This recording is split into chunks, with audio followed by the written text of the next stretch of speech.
Hello, everyone. Welcome to another day and another Bible study. Today we are in 1 Kings chapter 13. 1 Kings chapter 13. This is a very interesting chapter. I'll let you know. If you're wondering what the image of the lion is on our outline, today you'll learn where that image comes from. That's what we're going to talk about in our outline section. This is a very curious chapter, and I'll let you know, this is a chapter you're going to walk away from. You're probably going to have some questions. I think a lot of people have, as they've read through this throughout the centuries. So anyway, the PDF outline is available on our website for free if you want to go and download it. And let's talk about our timeline as our first section. When did these events happen? We're going to talk about Rehoboam, who was Solomon's son. He became king in his father's place in 975 BC.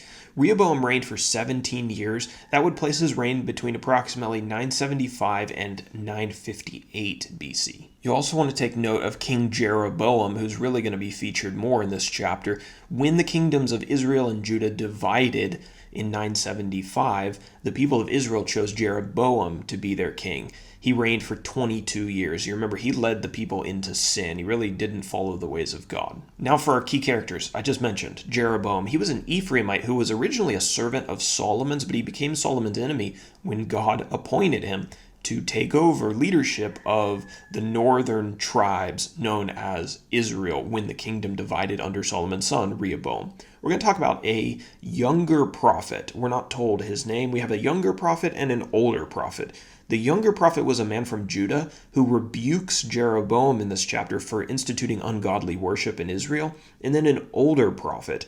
This is where things get really curious. He was a resident of Bethel. He tricked the younger prophet into disobeying God.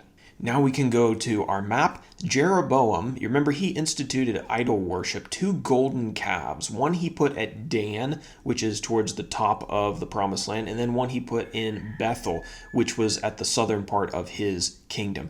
In this chapter, Jeroboam is going to be offering sacrifices at an altar at Bethel, so he's down south. We're also going to talk about the high places, which we've mentioned a couple times in previous chapters.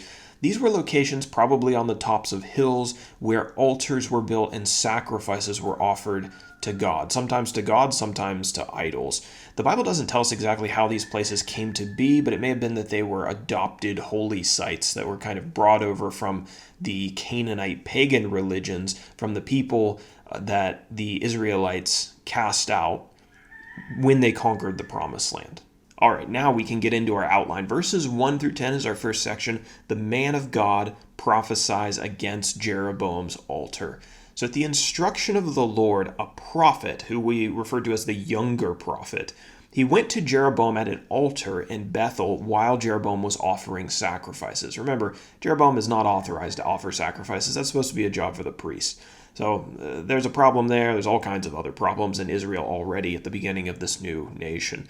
The man of God prophesied against Jeroboam, saying that one day God would raise up a man, and he gives the man's name specifically, Josiah, who would defile Jeroboam's unholy altars by burning human bones on them. Now, this is a prophecy that doesn't get talked about a lot in the Old Testament, but it's actually one of the most incredible prophecies in the Old Testament, because this guy named Josiah, who's going to come about, or we'll read about him in 2 Kings chapter 23, if my history is correct, he doesn't come on the scene for about a couple hundred years after Jeroboam is king. So here, God's prophet is prophesying not only what will happen, but the specific name of the individual who will do these things in the future. And then we'll see the fulfillment of this in 2 Kings chapter 23. It's really interesting, really incredible prophecy. But anyway, so he prophesies against Jeroboam and his altar. When Jeroboam tried to have the prophet arrested, his hand was miraculously dried up, or like withered by God, and he couldn't pull it back. And also the altar was torn down. Now Jeroboam, he was a little bit repentant at this point, only having one hand, and he begged the prophet to pray for him. And the prophet did pray for him, and Jeroboam's hand was fixed. Jeroboam then invited the prophet to his house to eat and to give him a reward, but the prophet rejected his invitation because God had specifically forbid him from going out of his way, eating or drinking with anyone while he was on this mission. Now, here's where things start to get a little strange. Verses 11 through 32, the lying prophet tricks the man of God. So there was an older prophet who was a resident of Bethel. And when he heard about the events, this younger prophet rebuking Jeroboam and his altar, and he heard about all that transpiring, he set out to find the younger prophet. We're not told why he wanted to do this. It just tells us that he did it. Right? So when he found the younger prophet sitting under an oak tree, he invited him to come to his house and to eat. But again, the younger prophet refused on the same grounds that he had refused Jeroboam. God forbid him from going into anybody's house. He wasn't going to go. So then the old prophet thought up a lie, and he lied to the younger prophet. He said that an angel of the Lord had spoken to him, and the angel of the Lord wanted this older prophet to invite this younger prophet to his house.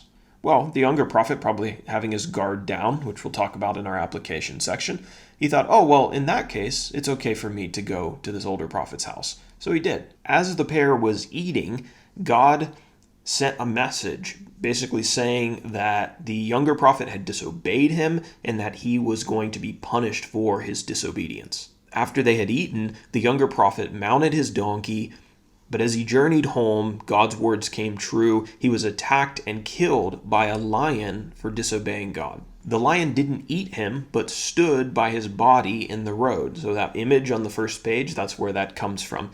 When the old prophet found out what had happened, that the younger prophet had been killed, he went to recover the body, he mourned over it, and then he buried it. And he even went so far as to put it into the younger prophet's body into his own tomb, and he instructed his family to bury him with the younger prophet when he died. I've now read several commentaries, read several articles, and nobody seems to suggest like a plausible explanation for why this happened.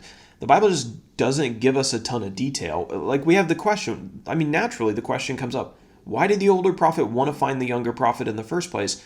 Why did he lie to him? Like, what was the incentive? What was he trying to get? Because, you might think, oh, well, he hated him or something because he was from Judah. But then when he finds out that the younger prophet died for his disobedience, for believing his lie, he went and mourned over the body of the younger prophet, and he buries the younger prophet in his own tomb. So it's like, why? And I don't know that anyone has. Maybe you've heard a really good explanation. I would love to hear it in the comment section, but I'm not sure that anyone knows all the details here. The Bible just doesn't tell us enough. It just tells us about this prophecy against Jeroboam and what happened to the prophet who delivered the prophecy. So anyway, that takes us to section number 3, very short, verses 33 through 44. Jeroboam continues in his disobedience to God. After this experience, Jeroboam his repentance only lasted so long as his hand needed to be fixed. After that, he went back to rebelling against God. He continued down the path of sin and appointed more priests at the high places, further distorting the true worship of God that God instructed, the instructions that God gave to Moses. Jeroboam's disobedience kind of becomes legendary in Israel, and several times it'll refer back to the wickedness of Jeroboam when talking about the future kings of Israel. So now what are we going to do for our application section? Well, I have to admit, I stole this application. I read it somewhere else, and I thought, oh, that's really good. I think I'll share that on here. So sometimes temptations come from places that you don't expect. You notice that the young prophet was on his guard when Jeroboam was talking to him, when he made the invitation to come to his house. He certainly wasn't going to disobey God to listen to wicked King Jeroboam. However, he let his guard down when the old prophet approached him and invited him to come to his house. He must have assumed that, hey, this fellow prophet here, this is somebody that I can trust, but he was wrong. For application, we always need to be on guard and on lookout for temptation. This world is too dangerous to let our guards down. 1 Peter chapter 5, verse 8, speaking of lions, says this, "Be sober-minded, be watchful. Your adversary, the devil, prowls around like a roaring lion, seeking someone to devour."